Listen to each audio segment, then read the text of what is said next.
Good morning everyone. आपण E P T या सब्जेक्टमधला जो 4th चॅप्टर आहे ए सी डिस्ट्रीब्युशन सिस्टीम, हा 4th चॅप्टर आपण स्टडी करतो आहे. ह्या चॅप्टरचे पहिले 2 लेक्चर्स आहेत ते आपले झालेले आहेत. आज हे जे लेक्चर असणार आहे हे आपलं 3rd लेक्चर असणार आहे. ओके, तो आजच्या लेक्चरमध्ये आपण पुढचे रिमेनिंग पॉईंट्स आहेत ते स्टडी करणार आहे. पण त्याच्या अगोदर फर्स्ट आणि सेकंड पॉईंट लेक्चरमध्ये आपण कोणकोणते पॉईंट स्टडी केलेत त्याचा एक शॉर्टमध्ये ओव्हरव्ह्यू बघूया आणि नंतर मग आपण पुढचे जे राहिलेले पॉईंट्स आहेत ते स्टडी करूया. ओके, तर चॅप्टरमध्ये सुरुवातीला आपण जो पॉईंट बघितला होता तो होता इंट्रोडक्शन. नेक्स्ट त्यानंतर आपण पुढचा पॉईंट जो पहिला होता तो आपण बघितलेला ए सी डिस्ट्रीब्युशन. ओके, म्हणजे ए सी डिस्ट्रीब्युशन सिस्टीम जे आहे त्याच्या रिलेटेड आपण हा पॉईंट बघितलेला. आता ह्या ए सी डिस्ट्रीब्युशनमध्ये आपण कोणकोणते पॉईंट्स बघितलेले, तर फर्स्ट पॉईंट बघितलेला आपण ए सी डिस्ट्रीब्युशन सिस्टीम जे असणार आहे त्यामध्ये कोणकोणते कंपोनंट्स असणार आहेत. ओके, तर त्याच्यामध्ये फीडर, डिस्ट्रीब्युटर आणि सर्व्हिसमॅन असे 3 कंपोनंट्स असतात. हे तिन्ही कंपोनंट्स आपण स्टडी केलेले आहेत. नेक्स्ट त्यानंतर सेकंड पॉईंट आपण बघितलेला क्लासिफिकेशन ऑफ डिस्ट्रीब्युशन सिस्टीम. तर डिस्ट्रीब्युशन सिस्टीम कोणकोणत्या कॅटेगरीमध्ये क्लासिफाय केलं जाणार आहे, त्याचे कोणकोणते टाईप्स पडणार आहेत ते आपण या पॉईंटमध्ये स्टडी केलेलं. नेक्स्ट थर्ड पॉईंट आपण बघितलेला requirement for ideal distribution system. म्हणजे डिस्ट्रीब्युशन सिस्टीम आयडियली इन्स्टॉल करण्यासाठी किंवा आयडियल डिस्ट्रीब्युशन सिस्टीम इन्स्टॉल करण्यासाठी तुम्हाला कोणकोणते रूल्स रेग्युलेशन्स फॉलो करायचे आहेत, कोणकोणते प्रिकॉशन्स तुम्हाला घ्यायचे आहेत ते पॉईंट्स आपण याच्यामध्ये स्टडी केलेले.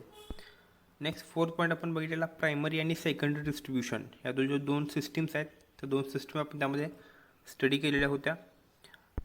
आणि त्यानंतर आपण सेकंड पॉईंट बघितला होता चॅप्टरमधला सेकंड पॉईंट, तो होता फीडर अँड डिस्ट्रीब्युटर.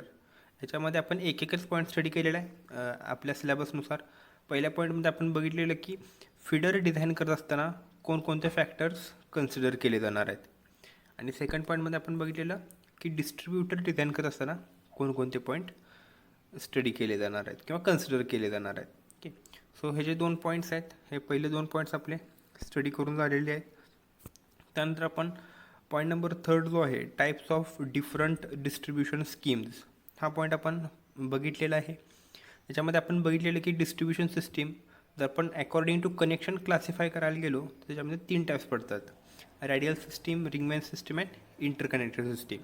या तिन्ही सिस्टीम जे आहेत त्या आपण लास्ट लेक्चरला स्टडी केलेले आहेतच. ओके, सो इथं आपले हे जे 3 पॉईंट्स आहेत हे पहिले 3 पॉईंट्स चॅप्टरमधले स्टडी करून झालेले आहेत. त्याच्या पुढचे जे पॉईंट्स आहेत त्या आजच्या लेक्चरला आपण स्टडी करणार आहे. Okay, so as per syllabus तुमचा जो 4th पॉईंट असणार आहे तो आहे voltage drop, sending end and receiving end voltages.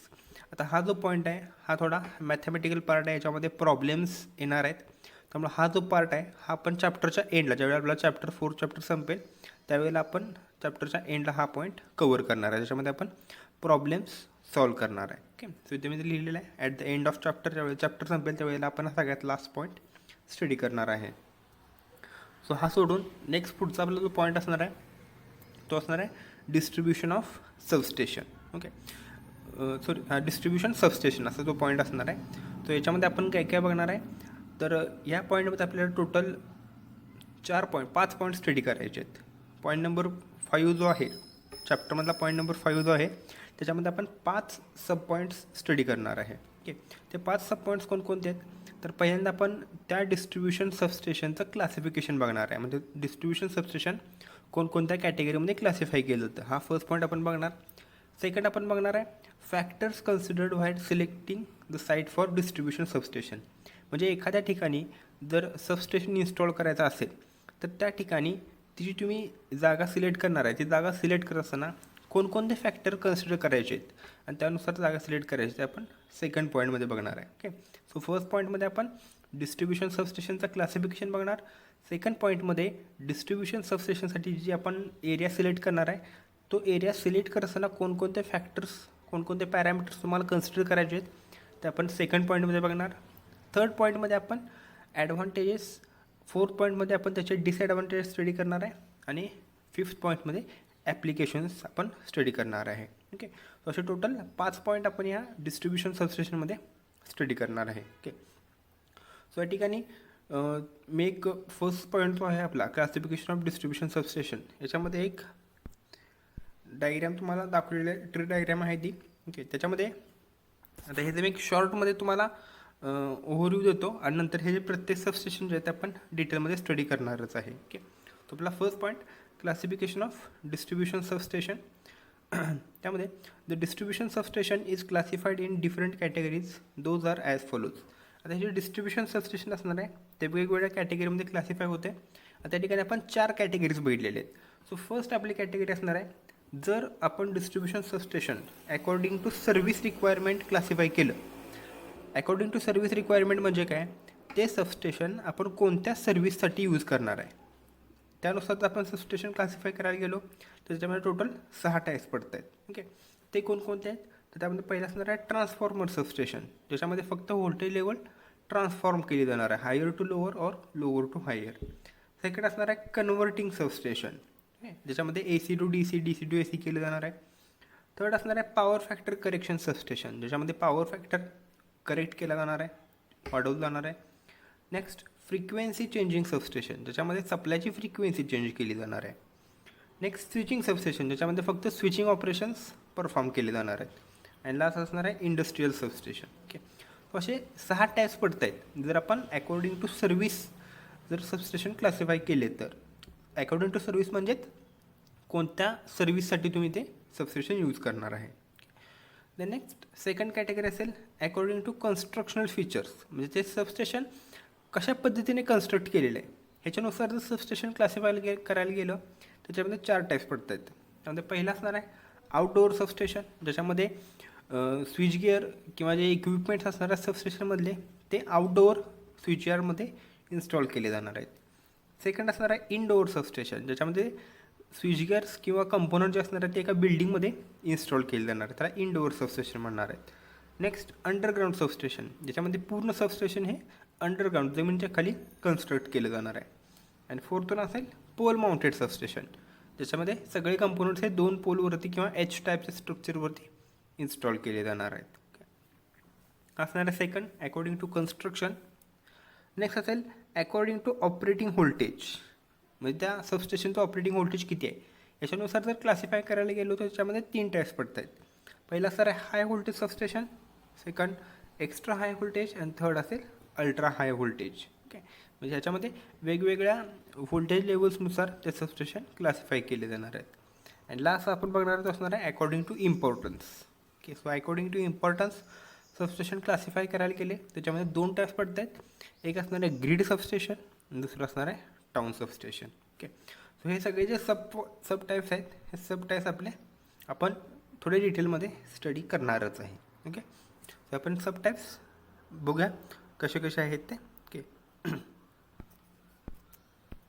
Okay, so त्यामध्ये फर्स्ट पॉईंट असेल classification of substation. Classification of substation. आता हे सबस्टेशन म्हणजे काय ते आपण बघितलं. सबस्टेशनची क्लासिफिकेशन आपण याच्यामध्ये स्टडी करणार आहे. त्यामध्ये substations are classified in number of ways such as according to service requirement, constructional features, operating voltage, importance and nature of duties. Okay, तर टोटल 5 पॅरामीटर्स आहेत ज्याच्यावरती सबस्टेशन क्लासिफाय केले जाऊ शकतात किंवा क्लासिफाय केले जातात. आता प्रत्येक पॉईंट आहे तो आपण थोडा डिटेलमध्ये स्टडी करणार आहे. ओके, त्यामध्ये आपण फर्स्ट बघणार आहे classification of substation according to service requirement, म्हणजे ते सबस्टेशन कोणत्या प्रकारची सर्व्हिस प्रोव्हाइड करण्यासाठी यूज केले जाणार आहे त्यानुसार सबस्टेशनचं क्लासिफिकेशन कोणतं होणार आहे ते. ओके, सो फर्स्ट आपण सर्व्हिस रिक्वायरमेंटनुसार सबस्टेशन कोणकोणत्या कॅटेगरीमध्ये क्लासिफाय होते ते आपण बघणार आहे. सो त्यामध्ये there are 6 types of substations. Okay, म्हणजे टोटल 6 टाईपच्या सर्व्हिसेस आहेत आणि जे सबस्टेशन जी सर्व्हिस प्रोव्हाइड करणार आहे त्या सबस्टेशनला आपण त्या कॅटेगरीचं सबस्टेशन असं म्हणणार आहे. ओके, सो त्यामध्ये first transformer substation. The transformer substation म्हणजे काय बघा, the substation which change the voltage level of electric supply is called transformer substation. आता आपल्या सगळ्यांना माहिती आहे की ट्रान्सफॉर्मरचं मेन फंक्शन काय आहे तर व्होल्टेज लेवल चेंज करायची, एक तर स्टेप अप करायची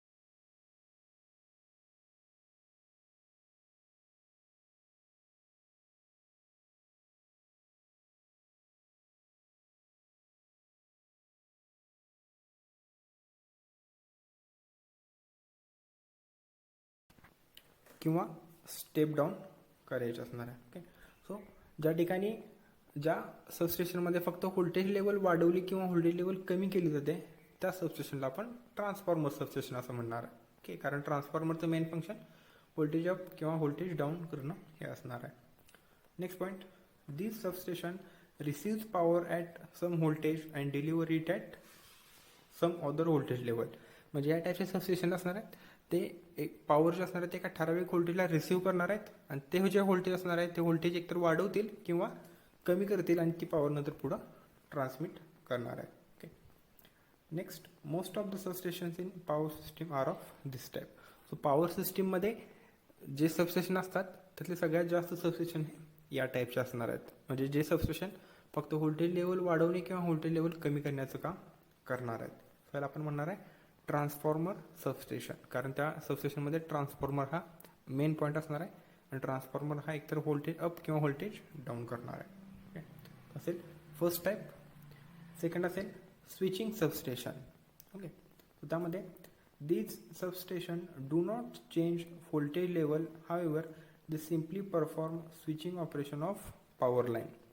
म्हणजे हे असे सबस्टेशन्स आहेत जे व्होल्टेज लेवल चेंज करणार नाहीत, फक्त काय करणार आहेत पॉवर लाईनचं स्विचिंग करणार आहेत. फॉर एक्झाम्पल मी तुम्हाला मगाशी एक्झाम्पल दिलेलं, एक सबस्टेशन आहे त्याला 2 इनकमिंग लाईन्स आहेत आणि दोन्ही लाईन्स सेम व्होल्टेजचे आहेत. For example line 1 and line 2 असेल. फॉर एक्झाम्पल असं कन्सिडर करायचं की जे सबस्टेशन असणार आहे ते लाईन 1 कडून सप्लाय घेत असेल.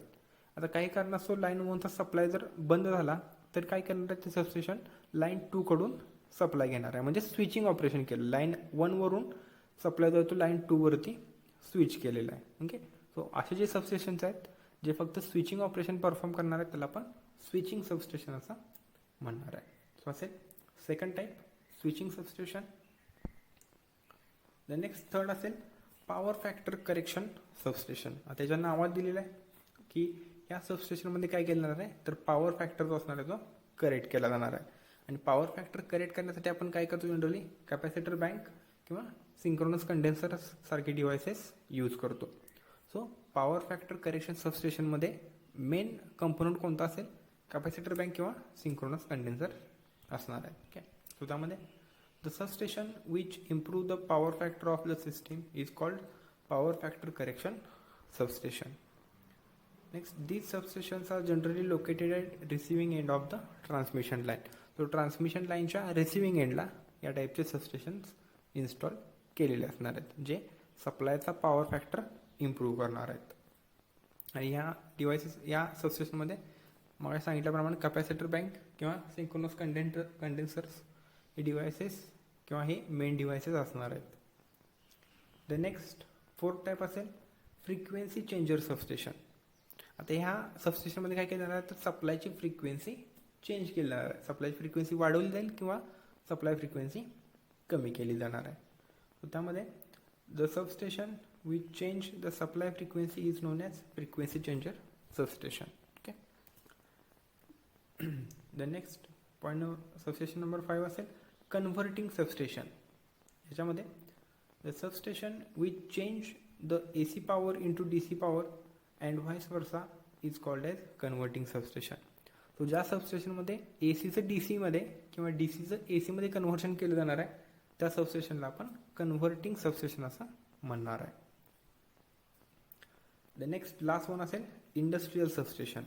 त्यामध्ये the substation which supply power to individual industrial consumer is called as industrial substation.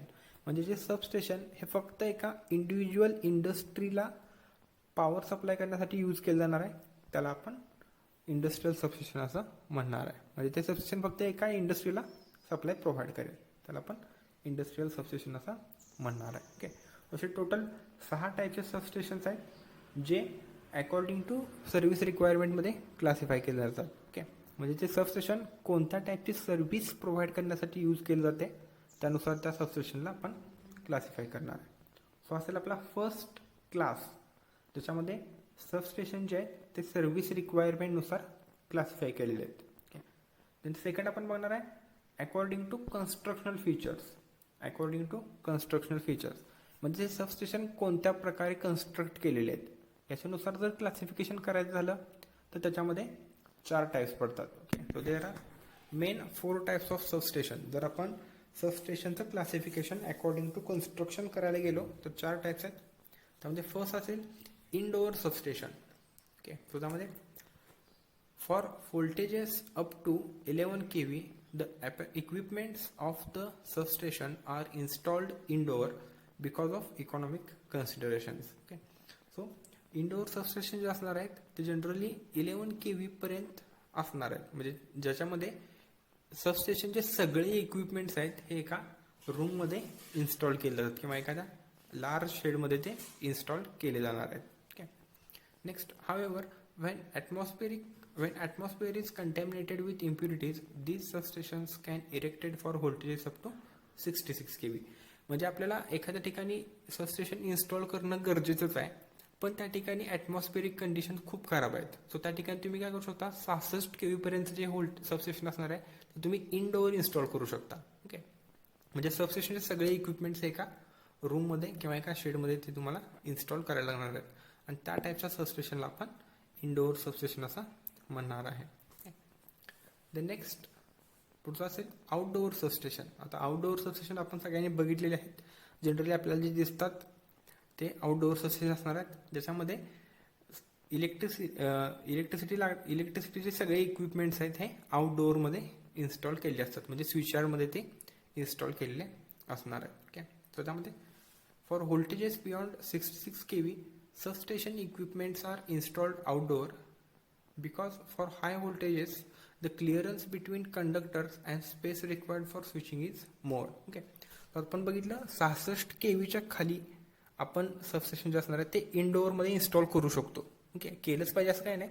66 kV पर्यंतचे जे सबस्टेशन आहेत ते आपण इनडोअर इन्स्टॉल करू शकतो. पण जर सबस्टेशनचं व्होल्टेज 66 kV पेक्षा जास्त असेल तर त्यावेळेला 2 कंडक्टरमध्ये लागणारा क्लिअरन्स किंवा ग्राउंड आणि कंडक्टर याच्यामध्ये लागणारा जो क्लिअरन्स असणार आहे तो जास्त लागतो. म्हणजे त्या दोघांमध्ये जागा जी असणार आहे ती जास्त लागते. सो त्या केसमध्ये 66 kVच्या पुढचं जर तुम्हाला सबस्टेशन इनडोअर इन्स्टॉल करायचं म्हटलं तर त्याची हाईट जी असणार आहे सबस्टेशनची ती खूप वाढणार आहे किंवा स्पेस जो असणार आहे तो खूप जास्त लागणार आहे. सो 66 kVच्या पुढचे जे सबस्टेशन्स आहेत ते जनरली आउटडोअर इन्स्टॉल केले जातात कारण त्यासाठी स्पेस जास्त लागतो. Next, it is economical to install equipments outdoor. So 66 kV पुढचे जे सबस्टेशन्स आहेत ते आउटडोअरला इन्स्टॉल करणं इकॉनॉमिकल आहे का, कारण तुम्ही जर 66 kVच्या पुढचे सबस्टेशन इनडोअर इन्स्टॉल करायचं म्हटलं तर तुम्हाला खूप मोठं शेड किंवा खूप मोठी रूम जी असणार आहे ती तयार करायला लागणार आहे. त्यामुळे त्या सबस्टेशनची इन्स्टॉलेशन कॉस्ट वाढणार आहे. त्यामुळं 66 kV पेक्षा जास्त व्होल्टेज असलेले सबस्टेशन तुम्ही आउटडोअर इन्स्टॉल केले तरी तुम्हाला इकॉनॉमिकल म्हणजे आर्थिकदृष्ट्या फायदेशीर असणार आहे. नेक्स्ट असेल पोल माउंटेड सबस्टेशन. त्यामध्ये this is an outdoor substation with equipments installed overhead on H pole or 4 pole structure. Okay, म्हणजे हे जे असणार आहे पोल माउंटेड सबस्टेशन हे आउटडोअर सबस्टेशनचं असणार आहे. त्याच्यामध्ये त्या सबस्टेशनचे जे इक्विपमेंट्स आहेत ते एच शेपच्या पोलवरती इन्स्टॉल केले जातात किंवा 4 पोल माउंट करून त्याच्यावरती इन्स्टॉल केले जाणार, इरेक्ट करून त्याच्यावरती इन्स्टॉल केले जाणार आहे. Okay, it is the cheapest form of substation for voltage up to 11 kV. So 11 kVचं जर सबस्टेशन तुम्हाला इन्स्टॉल करायचं असेल तर ते तुम्ही पोल माउंटेड सबस्टेशन इन्स्टॉल करू शकता कारण ते सगळ्यात कमी खर्चामध्ये इन्स्टॉल केलं जाणार आहे. ओके, तो आता पोल माउंटेड सबस्टेशन तुम्ही बघितलेलं आहे ज्याला आपण जनरली DP असं म्हणतो. सो ते पोल माउंटेड सबस्टेशन्स आहेत. त्याच्यामध्ये त्या सबस्टेशनचे सगळे इक्विपमेंट्स हे 2 पोलवरती एच टाईपच्या स्ट्रक्चरवरती किंवा 4 पोलवरती इन्स्टॉल केले जातात. अँड लास्ट असणार आहे अंडरग्राउंड सबस्टेशन. त्याच्यामध्ये in highly populated areas the space available for equipments and building is limited and the cost of land is also high. Under such condition substations are erected underground. म्हणजे ज्या ठिकाणी लोकसंख्या जास्त आहे त्या ठिकाणी सबस्टेशनसाठी जी जागा लागते ती जागा जागा जी असणार आहे ती खूप कॉस्टली असणार आहे किंवा सबस्टेशनसाठी खूप लिमिटेड जागा त्या ठिकाणी अवेलेबल असणार आहे. ओके, त्यामुळं ज्या ठिकाणी लोकसंख्या जास्त आहे त्या ठिकाणी सबस्टेशन जे असणार आहे ते सबस्टेशन जनरली जमिनीच्या खाली इन्स्टॉल केलं जाणार आहे. ओके, जेणेकरून स्पेस पण आपल्याला जास्त मिळेल आणि त्या जागेची जी कॉस्ट असणार आहे ती पण कमी राहणार आहे. जर तुम्हाला आउटडोअर जर जास्त ज्या ठिकाणी लोकसंख्या जास्त आहे त्या ठिकाणी तुम्ही जर आउटडोअर सबस्टेशन इन्स्टॉल करायचं म्हटलं तर त्या ठिकाणी जागा खूप लागते आणि त्या ठिकाणी जागेची जी कॉस्ट असणार आहे ती पण वाढणार आहे. ओके, सो त्या ठिकाणी पॉप्युलेशन जास्त आहे, त्या ठिकाणी सबस्टेशन जे असणार आहे जनरली अंडरग्राऊंड तयार केले जाणार, म्हणजे जमिनीच्या खाली इन्स्टॉल केले जाणार आहे. ओके, सर नेक्स्ट इथे या इमेजमध्ये तुम्ही बघू शकता, ही जी फर्स्ट इमेज आहे ती असणार आहे इनडोअर सबस्टेशनची, ज्याच्यामध्ये सबस्टेशनचे सगळे कंपोनंट्स आहेत ते एका लार्ज रूममध्ये इन्स्टॉल केलेले आहेत. ओके, त्यामुळे त्याला आपण इनडोअर सबस्टेशन असं म्हणणार आहे. सेकंड इमेज जी आहे, या सेकंड इमेजमध्ये सबस्टेशन इक्विपमेंट्स हे आउटडोअरला इन्स्टॉल केले आहेत, त्यामुळे त्याला आपण आउटडोअर सबस्टेशन असं म्हणणार आहे. नेक्स्ट थर्ड इमेजमध्ये बघा, सबस्टेशनचे सगळे इक्विपमेंट्स हे पोलवरती इन्स्टॉल केलेले आहेत, ट्रान्सफॉर्मर असेल, आयसोलेटर असेल, सगळे पोलवरती इन्स्टॉल केलेत, त्यामुळे त्याला आपण पोल माउंटेड सबस्टेशन असं म्हणणार आहे. आणि जी लास्ट इमेज आहे याच्यामध्ये सबस्टेशनचे सगळे कंपोनंट्स हे अंडरग्राऊंड जमिनीच्या खाली इन्स्टॉल केलेत, त्यामुळे त्याला आपण अंडरग्राऊंड सबस्टेशन असं म्हणणार आहे. हे टोटल 4 टाईपचे सबस्टेशन असणार आहेत. हे 4 टाईपचे सबस्टेशन कधी आपल्याला बघायला मिळतील, ज्यावेळेला आपण सबस्टेशनचं क्लासिफिकेशन आहे अकॉर्डिंग टू कन्स्ट्रक्शनल फीचर्स करणार आहे. So according to construction classification करायला गेलं की हे 4 टाईप आपल्याला सबस्टेशनचे बघायला मिळणार आहेत. द नेक्स्ट थर्ड पॉईंट असेल अकॉर्डिंग टू ऑपरेटिंग व्होल्टेज, म्हणजे सबस्टेशन जर तुम्ही according to operating voltage classify करायला गेलात तर त्याच्यामध्ये 3 टाईप पडतात. त्यामध्ये फर्स्ट असणार आहे हाय व्होल्टेज सबस्टेशन, त्याला आपण HV सबस्टेशन असं म्हणतो. आता हाय व्होल्टेज सबस्टेशन कुठले असणार आहेत, त्याच्यामध्ये व्होल्टेज लेवल ही 11 kV टू 66 kV पर्यंत असणार आहेत. त्या सबस्टेशनला आपण हाय व्होल्टेज सबस्टेशन असं म्हणणार आहे. सो 11 kV टू 66 kV ह्याच्यामधलं जर व्होल्टेज रेंज असेल त्या सबस्टेशनची तर त्या सबस्टेशनला आपण HV substation high voltage substation असं म्हणणार आहे. द नेक्स्ट असेल एक्स्ट्रा हाय व्होल्टेज सबस्टेशन, त्याला EHV सबस्टेशन असं पण म्हणणार आहे. आता EHV सबस्टेशन कोणकोणते आहेत, ज्या सबस्टेशनचं ऑपरेटिंग व्होल्टेज हे 132 kV टू 400 kV पर्यंत आहे, त्याला आपण EHV सबस्टेशन असं म्हणणार आहे. 132 ते 400 व्होल्टच्या मधलं जे सबस्टेशन असेल किंवा 132 ते 400 व्होल्ट वरती जे ऑपरेट होणारं सबस्टेशन आहे त्याला EHV सबस्टेशन असं म्हणलं जाणार आहे. अँड थर्ड असणार आहे अल्ट्रा हाय व्होल्टेज सबस्टेशन, त्याला आपण UHV सबस्टेशन असं म्हणणार आहे. आता ह्या सबस्टेशनचं ऑपरेटिंग व्होल्टेज हे 400 kV पेक्षा जास्त असणार आहे. 400 kV किंवा 765 kV इतकं व्होल्टेजचं ऑपरेटिंग व्होल्टेज असू शकतं. ओके, सो हे जे टाईप्स आहेत सबस्टेशनचे according to operating voltage HV, EHV आणि UHV व्होल्टेज UHV सबस्टेशन ह्या प्रत्येक सबस्टेशनची ऑपरेटिंग व्होल्टेज रेंज तुम्हाला लक्षात असली पाहिजे. 11 ते 66 kV असेल तर ते HV सबस्टेशन असणार आहे. 132 टू 400 kV असेल तर ते EHV सबस्टेशन असणार आहे आणि 400 kV पेक्षा जास्त ऑपरेटिंग व्होल्टेज असेल तर ते UHV सबस्टेशन असणार आहे. सो हे ऑपरेटिंग व्होल्टेज तुम्हाला लक्षात राहिले पाहिजेत. द नेक्स्ट फोर्थ असेल classification of substation according to importance. जर आपण according to importance substation classify करायला गेलो त्याच्यामध्ये 2 टाईप्स आहेत. पहिला असणार आहे ग्रीड सबस्टेशन आणि सेकंड असणार आहे town substation. So grid substation म्हणजे काय, this substation is used for transferring the bulk power from one point to another point. If any fault occurs on substation then continuity of power supply is affected. म्हणजे जे substation हे जास्त प्रमाणात power transmit करण्यासाठी use केलं जाणार आहे, म्हणजे एका पॉईंटपासून दुसऱ्या पॉईंटपर्यंत जर जास्त पॉवर ट्रान्सफर करण्यासाठी जे सबस्टेशन यूज केलं जाणार आहे त्याला आपण ग्रीड सबस्टेशन असं म्हणणार आहे, जे जास्त प्रमाणात पॉवर ट्रान्सफर करणार आहे. आणि त्यामध्ये काय असणार आहे, जर त्या सबस्टेशनवरती जर एखादा फॉल्ट आला तर काय होतं, सप्लायची कंटिन्युटी असणार आहे ती डिस्टर्ब होणार आहे, म्हणजे सप्लाय आपल्याला कंटिन्युअसली मिळणार नाही. द नेक्स्ट असणार आहे सेकंड टाउन सबस्टेशन. त्याच्यामध्ये this substation step down the voltage at 33 kV to 11 kV for distribution purpose. Okay, म्हणजे जे सबस्टेशन हे 33 kVचं 11 kV कन्वर्जन करणार आहे त्याला आपण टाउन सबस्टेशन असं म्हणणार आहे. Okay, so according to importance आपण जर सबस्टेशन क्लासिफाय करायला गेलो तर 2 टाईप्स पडतात, ग्रीड सबस्टेशन आणि टाउन सबस्टेशन. ग्रीड सबस्टेशन कशासाठी यूज केलं जाणार आहे, तर जास्त प्रमाणात पॉवर ट्रान्सफर करण्यासाठी. आणि टाउन सबस्टेशन कशासाठी यूज केलं जाणार आहे, तर 33 kVचं 11 kV कन्व्हर्जन करण्यासाठी. आणि ते 11 kV नंतर आपण परत डिस्ट्रीब्यूट करणार आहे. सो असणार आहे 4 टाईप, त्याच्यामध्ये सबस्टेशन हे इम्पॉर्टन्सनुसार क्लासिफाय केले जाणार आहेत. पॉईंट असेल factors governing selection of site for the substation. Okay, म्हणजे एखाद्या ठिकाणी आपल्याला जर सबस्टेशन इन्स्टॉल करायचं असेल तर त्या सबस्टेशन इन्स्टॉल करण्यासाठी आपण जी जागा सिलेक्ट करणार आहे ती जागा कोणकोणते फॅक्टर कन्सिडर करून तुम्हाला सिलेक्ट करायची असणार आहे. ठीक आहे, म्हणजे सबस्टेशनसाठी जागा फायनल करत असताना ती जागा फायनल करताना कोणकोणते पॅरामीटर्स तुम्ही कन्सिडर करणार आहेत ते पॅरामीटर्स आपण या पॉईंटमध्ये बघणार आहे. Factors governing selection of site for the substation. So त्यामध्ये फर्स्ट पॉईंट आहे near load centre. Okay, so त्यामध्ये substation should be located near to the load centre to reduce the cost of transmission and distribution lines and to reduce losses in it. म्हणजे substation install करत असताना नेहमी हे substation हे लोडच्या जवळ install केलं जाणार आहे, जेणेकरून सबस्टेशनमधून आपण ज्या वेळेला लोडला सप्लाय देणार आहे त्यावेळेला सबस्टेशन आणि लोड ह्यामधलं जे डिस्टन्स असेल ते डिस्टन्स कमीत कमी राहील.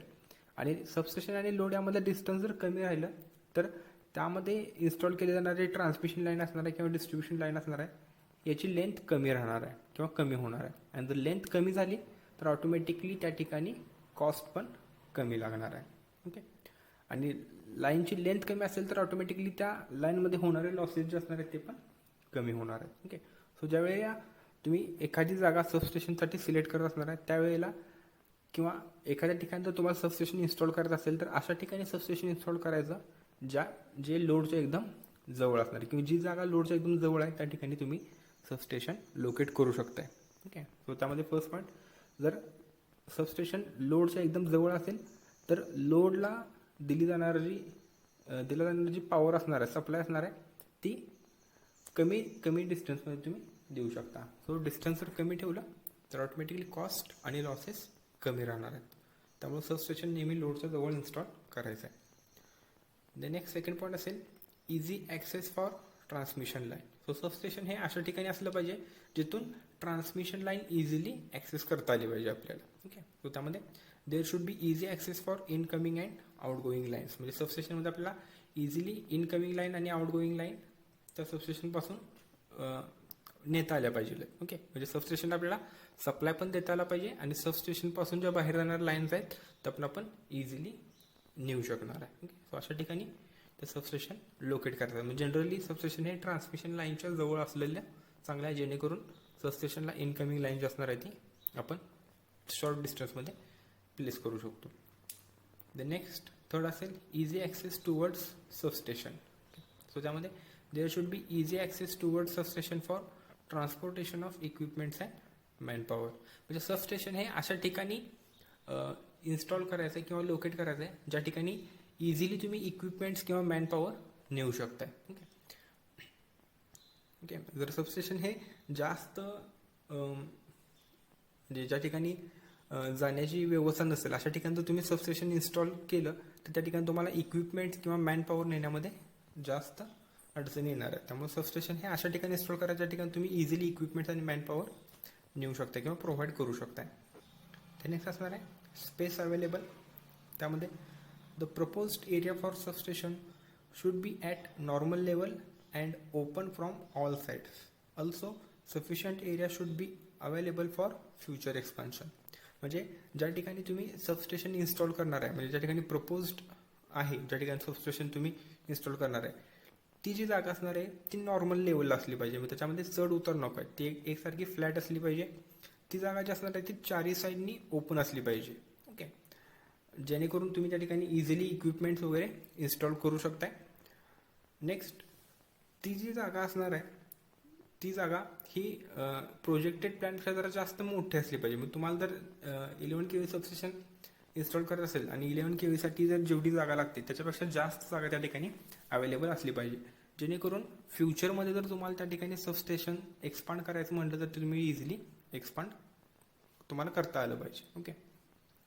सो स्पेस अवेलेबलमध्ये जी जागा सबस्टेशनसाठी सिलेक्ट केली जाणार आहे ती ओपन असली पाहिजे चारही साईडनी, ती नॉर्मल लेवलला असली पाहिजे आणि ती जागा ही प्रपोज्ड एरियापेक्षा किंवा प्रपोज्ड आपल्या सबस्टेशनपेक्षा थोडी जास्त असली पाहिजे, जेणेकरून फ्युचरमध्ये तुम्ही त्या ठिकाणी त्या सबस्टेशनचं एक्सपान्शन करू शकता. द नेक्स्ट पॉईंट नंबर 5 असेल ॲटमॉस्फेरिक कंडिशन. त्यामध्ये atmospheric condition in the area of substation should be clean and dry, also there should be less pollution. Okay. ज्या ठिकाणी सबस्टेशन तुम्ही इन्स्टॉल करणार आहे त्या ठिकाणची ॲटमॉस्फेरिक कंडिशन चांगली असली पाहिजे, एअर जी असणार आहे ती क्लीन आणि ड्राय असली पाहिजे आणि त्या ठिकाणी कमीत कमी पोल्युशन असलं पाहिजे. जर जास्त पोल्युटेड एरियामध्ये तुम्ही सबस्टेशन इन्स्टॉल केलं तर काय होणार आहे, तर सबस्टेशनचे जे इक्विपमेंट्स आहेत त्याच्यावरती कंटॅमिनेशन होणार आहे आणि सबस्टेशनच्या इक्विपमेंटवरती जर कंटॅमिनेशन जास्त प्रमाणात झालं तर ते इक्विपमेंट्स लवकर फेल होऊ शकतात. ओके. सो त्यामुळं ज्या ठिकाणी कमी पोल्युशन आहे त्या ठिकाणी सबस्टेशन जनरली लोकेट केलं जाणार आहे. द नेक्स्ट पॉईंट नंबर 6 असेल कॉस्ट ऑफ लँड. म्हणजे जी जागा तुम्ही सबस्टेशनसाठी घेणार आहे ती जागा कमीत कमी कॉस्टमध्ये अवेलेबल झाली पाहिजे. ओके. जर कमी कॉस्टमध्ये जागा अवेलेबल झाली तर ओव्हरऑल सबस्टेशन इन्स्टॉल करण्यासाठी लागलेली जे कॉस्ट असणार आहे ती पण कमीच राहणार आहे. द नेक्स्ट पॉईंट नंबर 7 असेल म्युन्सिपल रिस्ट्रिक्शन्स. त्यामध्ये area should be such that where municipal restrictions will not take any objections for required type of building of substation. म्हणजे जी जागा तुम्ही सिलेक्ट करणार आहे त्या ठिकाणी म्युन्सिपल कॉर्पोरेशन्सचे कुठलेही रिस्ट्रिक्शन्स नसले पाहिजेत. जनरली म्युन्सिपल कॉर्पोरेशनचे रिस्ट्रिक्शन्स असतात की तुम्ही किती मजली इमारत इन्स्टॉल करू शकता किंवा तयार करू शकता, याच्यावरती म्युन्सिपल कॉर्पोरेशनचे रिस्ट्रिक्शन्स असतात.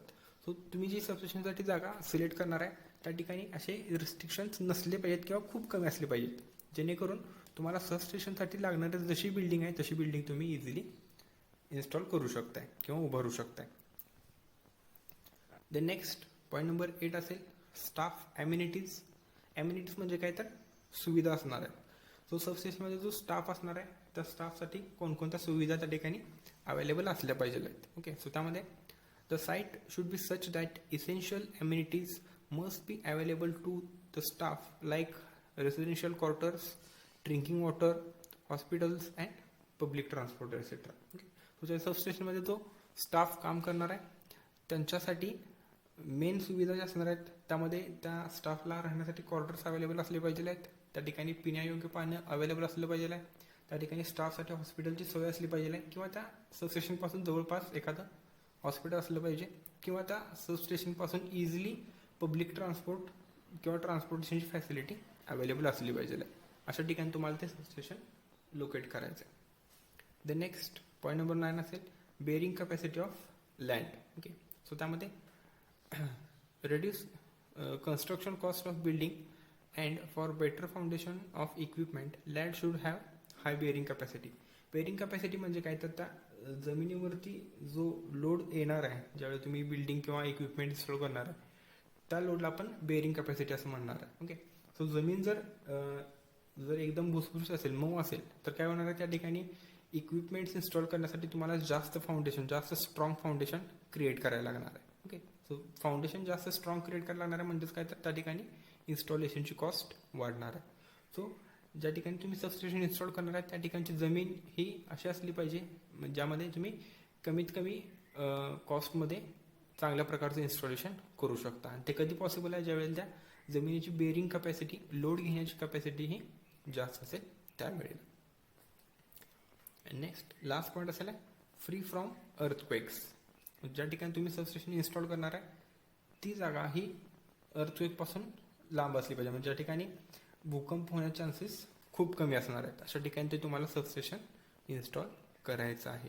ओके. असे टोटल 10 पॉईंट्स आहेत जे पॉईंट्स एखाद्या ठिकाणी सबस्टेशन इन्स्टॉल करायच्या अगोदर कन्सिडर केले जातात.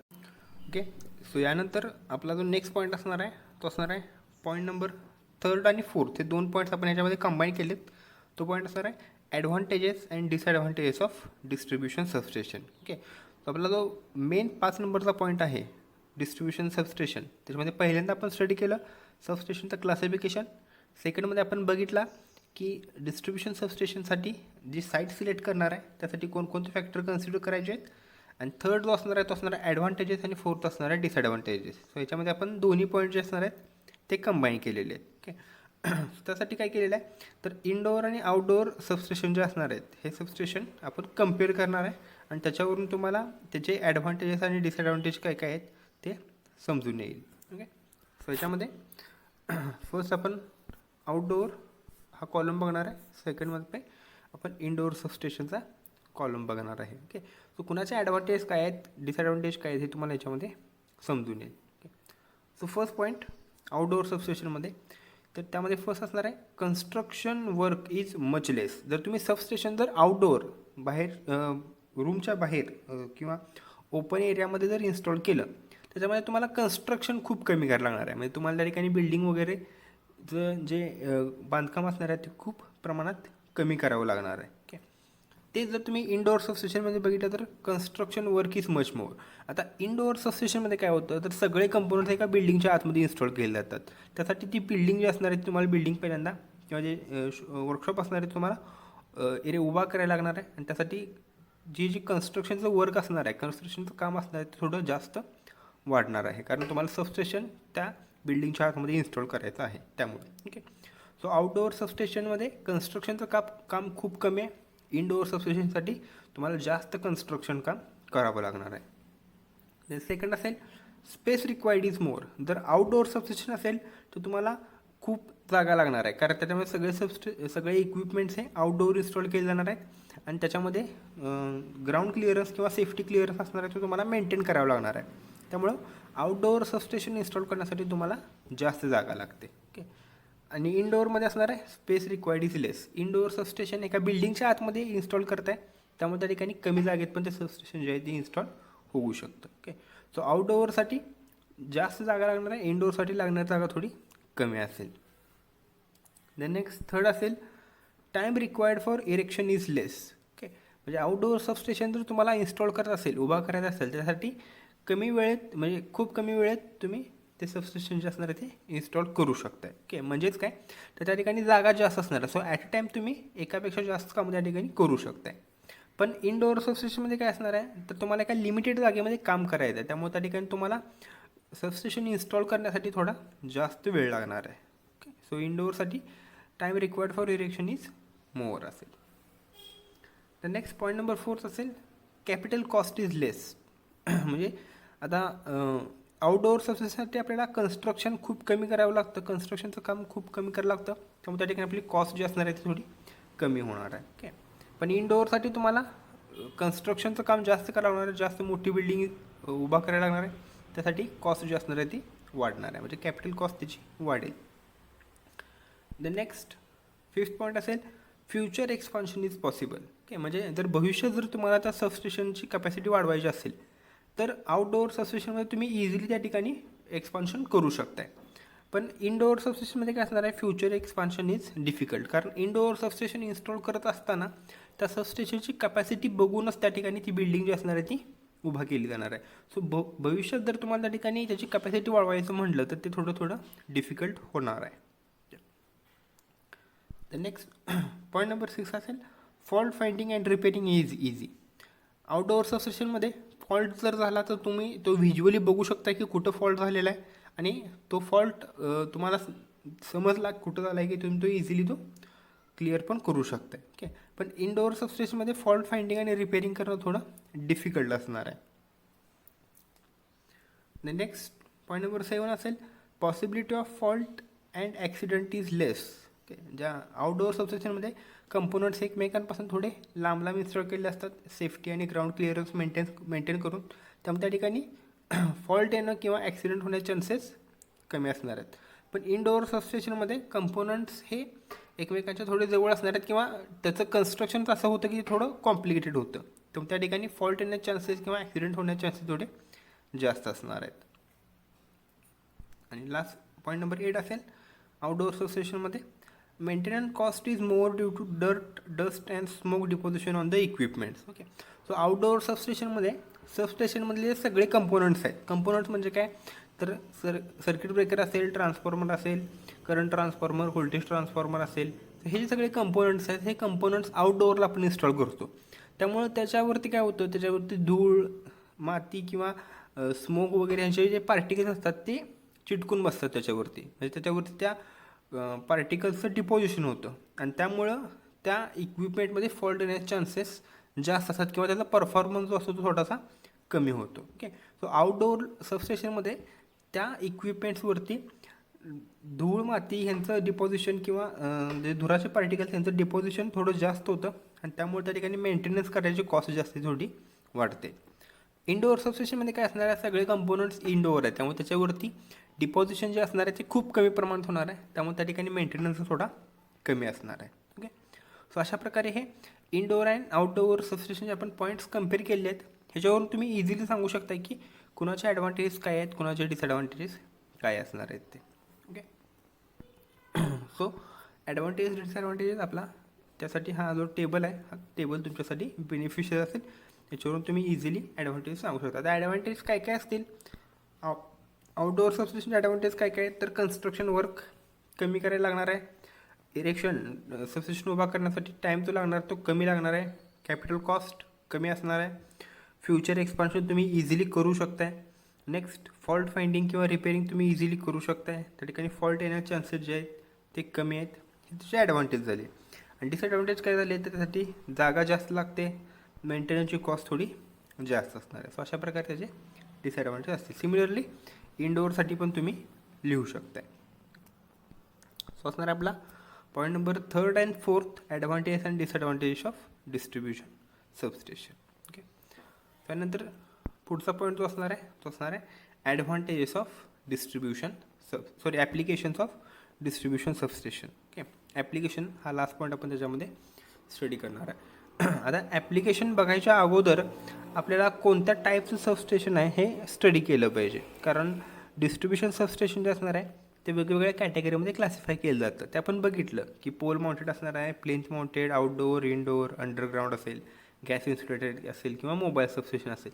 सो डिस्ट्रीब्युशन सबस्टेशन हे वेगवेगळ्या कॅटेगरीमध्ये क्लासिफाय केलं जाणार आहे किंवा डिस्ट्रीब्युशन सबस्टेशनचे वेगवेगळे टाईप्स आहेत, त्यामुळे कोणता टाईप कोणत्या ठिकाणी यूज करायचा आहे त्यासाठी आपण हा जो पॉईंट आहे हा पॉईंट आपण स्टडी करणार आहे. ओके, सो ह्याच्यामध्ये एक टेबल केलेला आहे ज्याच्यामध्ये टाईप ऑफ सबस्टेशन बघितलेलं आहे, म्हणजे कोणत्या टाईपचं सबस्टेशन आहे आणि ते सबस्टेशन कुठं अप्लाय केलं जाणार आहे, कुठं यूज केलं जाणार आहे ते आपण याच्यामध्ये बघणार आहे. ओके, सो त्यामध्ये फर्स्ट पॉईंट असेल पोल माउंटेड सबस्टेशन, ज्याला आपण DP असं म्हणतो. ते कुठं यूज केलं जातं तर in distribution area for industries, म्हणजे इंडस्ट्रीसाठी जर तुम्हाला सेपरेट सप्लाय द्यायचा असेल तर त्या ठिकाणी हे पोल माउंटेड स्ट्रक्चर जे असतं किंवा पोल माउंटेड सबस्टेशन जे असतं ते यूज केलं जातं. किंवा रुरल एरिया ग्रामीण भागामध्ये ज्या ठिकाणी तुम्हाला डिस्ट्रीब्युशन करायचं आहे AC सप्लायचं, त्या ठिकाणी पोल माउंटेड स्ट्रक्चर जे असणार आहे, पोल माउंटेड सबस्टेशन जे असणार आहे ते यूज केलं जाणार आहे. द नेक्स्ट सेकंड असेल प्लिंथ माउंटेड सबस्टेशन. प्लिंथ म्हणजे काय तर प्लिंथ माउंटेड सबस्टेशनमध्ये एक सिमेंट कॉन्क्रीटचा बेस तयार केला जातो, फाउंडेशन तयार केलं जातं आणि त्याच्यावरती ट्रान्सफॉर्मर इन्स्टॉल केलं जातं. सो ते सिमेंट कॉन्क्रीटचं जे फाउंडेशन आहे त्या फाउंडेशनला प्लिंथ म्हणतात आणि त्याच्यावरतीच ट्रान्सफॉर्मर इन्स्टॉल करतात, त्यामुळे त्याला प्लिंथ माउंटेड सबस्टेशन असं म्हणतात. सो प्लिंथ माउंटेड सबस्टेशन पण इंडस्ट्रीजमध्ये यूज केलं जाणार आहे. ज्या मोठमोठ्या इंडस्ट्रीज असणार आहेत ज्यांना डायरेक्ट 33 kVचा सप्लाय लागतो त्या इंडस्ट्रीमध्ये हे प्लिंथ माउंटेड सबस्टेशन जे असणार आहेत किंवा ट्रान्सफॉर्मर जे असणार आहेत ते इन्स्टॉल केले जातात. द नेक्स्ट थर्ड टाईप असेल आउटडोअर सबस्टेशन. आउटडोअर सबस्टेशन कुठे यूज केलं जाणार आहे तर in clean and dry areas, ज्या ठिकाणी ॲटमॉस्फिअरिक कंडिशन क्लीन आणि ड्राय आहेत त्या ठिकाणी आउटडोअर टाईप सबस्टेशन जे आहे ते यूज केलं जाणार आहे.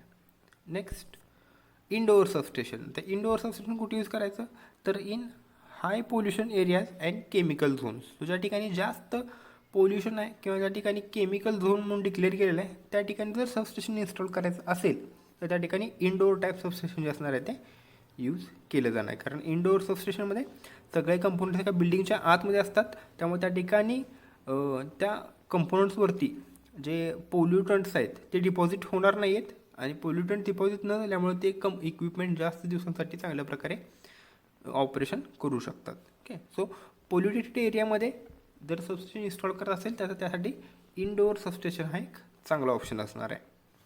Next fifth underground substation. Underground substation कुठे यूज केलं जाणार आहे तर इन पॉप्युलेटेड एरियाज, म्हणजे ज्या ठिकाणी लोकसंख्या जास्त आहे किंवा ज्या ठिकाणी सबस्टेशन इन्स्टॉल करण्यासाठी जागा अवेलेबल नाही आहे, अशा ठिकाणी सबस्टेशन जे असणार आहे ते अंडरग्राऊंड जमिनीच्या खाली इन्स्टॉल केले जाणार आहेत. ओके, सो ज्या ठिकाणी मोठमोठ्या सिटीज आहेत, त्या ठिकाणी जागेचा प्रॉब्लेम आहे, जास्त लोकसंख्या असल्यामुळे त्या ठिकाणी जागा जी असणार आहे त्याची कॉस्ट खूप जास्त असते, अशा ठिकाणी अंडरग्राऊंड सबस्टेशन इन्स्टॉल केले जातात. द नेक्स्ट पॉईंट नंबर 6 असेल gas insulated substation. Gas insulated सबस्टेशनमध्ये काय केलं जातं, तर सगळे कंपोनंट्स हे SS6 गॅस चेंबरमध्ये किंवा कंपार्टमेंटमध्ये इन्स्टॉल केले जातात.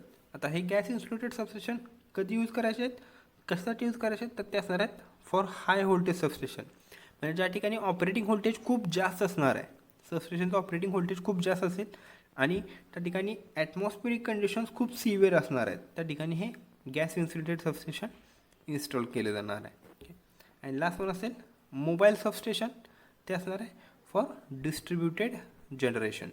आता मोबाईल सबस्टेशनमध्ये काय केलं जातं, तर एक व्हेकल घेतलं जातं, फॉर एक्झाम्पल एक ट्रक जो असतो तो असा घेतला जातो आणि त्याच्यावरती इथं ट्रान्सफॉर्मरच्या पुढं त्याचे protect devices, for example lightning arrester, circuit breaker, साईडला circuit breaker, lightning arrester, current transformer, potential transformer, हे सगळं स्ट्रक्चर जे आहे ते एका व्हेकलवरती इन्स्टॉल केलं जातं. आणि हे जे व्हेकल असतं, हे व्हेकल हे पूर्ण कंपोनंट्स घेऊन एका ठिकाणाहून दुसऱ्या ठिकाणी जात असणार आहे किंवा जात असतं आणि त्या ठिकाणी रिक्वायर्ड पॉवर जी असते ती सप्लाय केली जाते. सो ह्या सबस्टेशनला मोबाईल सबस्टेशन म्हणतात. मोबाईल म्हणजे काय, जे फिरू शकतं किंवा एका ठिकाणून दुसऱ्या ठिकाणी ट्रान्सफर केलं जाऊ शकतं, त्याला असं मोबाईल सबस्टेशन असं म्हणणार आहे. आता हे मोबाईल सबस्टेशन कुठं लागतं, ज्या ठिकाणी कन्स्ट्रक्शन साईट्स आहेत, म्हणजे ज्या ठिकाणी आपल्याला टेम्पररी सप्लाय लागणार आहे, एक 4 दिवस किंवा 8 दिवस आपल्याला इलेक्ट्रिक सप्लाय लागणार आहे आणि त्यासाठी नवीन कनेक्शन घेणं आपल्याला जर परवडणार नसेल तर हे मोबाईल सबस्टेशन यूज केलं जातं. हे मोबाईल सबस्टेशन त्या ठिकाणी जातं, त्या ठिकाणी लागणारी पॉवर जी आहे ती सप्लाय केली जाते, जेवढ्या दिवसांसाठी लागणार आहे तेवढ्या दिवसासाठी सप्लाय केली जाते. तिथलं काम संपलं की हे जे सबस्टेशन आहे ते नंतर ह्याचं त्याच्या ओरिजिनल पोझिशनला आणलं जाणार आहे. ओके, सो मोबाईल सबस्टेशनमध्ये म्हणजेच काय, तर एक मोठं व्हेकल असतं ट्रक टाईपमध्ये, त्याच्यावरती सगळे कंपोनंट्स इन्स्टॉल केलेले असतात. सो मोबाईल सबस्टेशनचे व्हिडिओ तुम्हाला यूट्यूबला बघायला मिळतील, तुम्ही प्रत्येकाने चेक करा की मोबाईल सबस्टेशन कसं असणार आहे, ऑपरेशन कसं होतं ते. ओके, सो असणार आहे आपला 5व्या पॉईंटमधला last point, application of distribution substation. Okay, so आपण जो 5th पॉईंट बघितला डिस्ट्रीब्युशन सबस्टेशन, त्याच्यामध्ये आपण टोटल 5 पॉईंट स्टडी केले आहेत. पहिल्यांदा आपण डिस्ट्रीब्युशन सबस्टेशनचं क्लासिफिकेशन बघितलेलं आहे, नंतर आपण डिस्ट्रीब्युशन सबस्टेशनसाठी साईट सिलेक्शन क्रायटेरिया जो आहे तो बघितलेला आहे, त्यानंतर त्याचे ॲडव्हान्टेजेस डिसॲडव्हान्टेजेस असे 2 पॉईंट्स बघितलेले आहेत आणि आता जे आपण ॲप्लिकेशन्स स्टडी केलेले आहेत. ओके, सो राहिलेले जे पॉईंट्स आहेत, पॉईंट नंबर 6 जो असणार आहे चॅप्टरमधला, तो आपण नेक्स्ट लेक्चरला स्टडी करूया. तुम्हाला काही डाऊट असेल तर कमेंट बॉक्समध्ये ॲड करा आणि अटेंडन्ससाठी तुमचा रोल नंबरही कमेंट बॉक्समध्ये ॲड करायचा. Okay, thank you.